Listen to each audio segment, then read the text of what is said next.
Bonjour à tous. Je continue à vous partager des extraits du livre du cardinal Ratzinger, Faire route avec Dieu.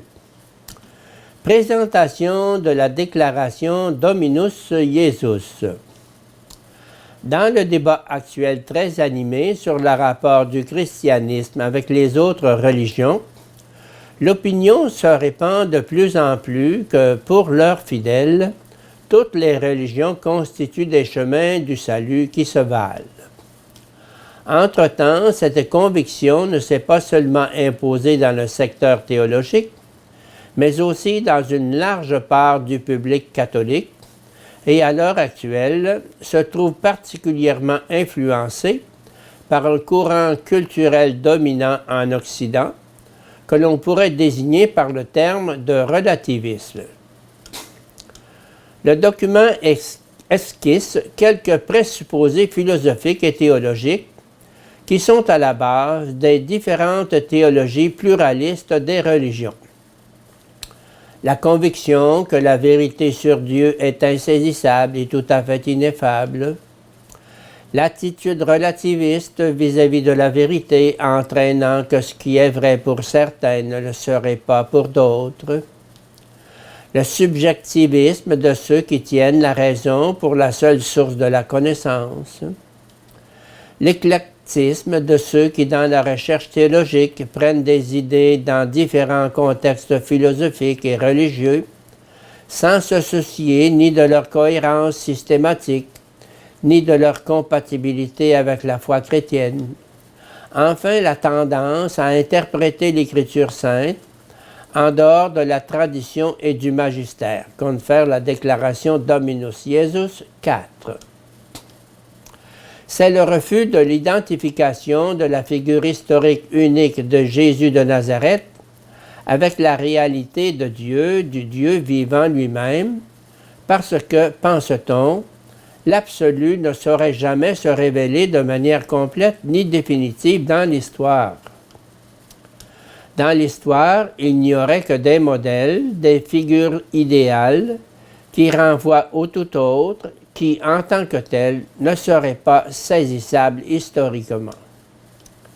Quelques-uns des théologiens plutôt modérés reconnaissent bien Jésus-Christ comme vrai Dieu et vrai homme, mais ils pensent qu'en raison de la limitation de la nature humaine de Jésus, la révélation de Dieu en lui ne peut être considérée comme complète ni définitive, mais qu'il faut toujours la voir en relation avec d'autres révélations possibles de Dieu, comme avec les grandes figures religieuses de l'humanité et les fondateurs de religions.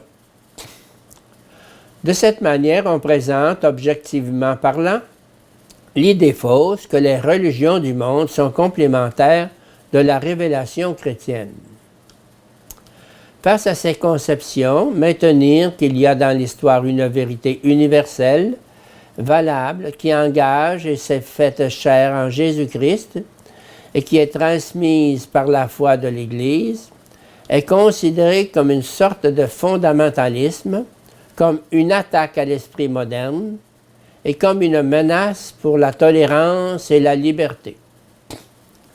La nouvelle forme idéologique du dialogue vise à la relativisation du dogme. Elle est le contraire de la conversion et de la mission. Le dialogue signifie, pour une pensée relativiste, que l'on mette sa propre position ou sa propre foi au même niveau que les convictions des autres, en sorte que tout se réduit à un échange d'opinions fondamentalement égales et relatives, dans le but d'obtenir un maximum de coopération et d'intégration entre les différentes conceptions religieuses. La conséquence logique d'une telle philosophie relativiste, qui paradoxalement sert de base à la fois à la pensée post-métaphysique de l'Occident et à la théologie négative de l'Asie, est la désagrégation de la christologie et de l'ecclésiologie, la seconde étant inférieure à la première, mais inséparablement liée à elle.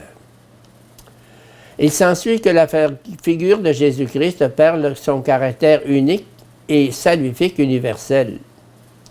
Le fait que le relativisme se présente sous le signe de la rencontre des cultures, comme la philosophie véritable et philanthropique, qui seule est à même de garantir la tolérance et la démocratie, mène en fin de compte à la marginalisation de ceux qui continuent à défendre l'identité chrétienne et qui réclament la vérité universelle du salut en Jésus-Christ. On prétend que tous les contenus des différentes religions et aussi les conceptions de vie religieuse se valent, qu'une vérité objective et générale n'existe donc pas, puisque Dieu ou l'absolu se révèle sous d'innombrables noms et que tous les noms sont vrais. La foi ne diffère plus de la superstition, ni l'expérience de l'illusion.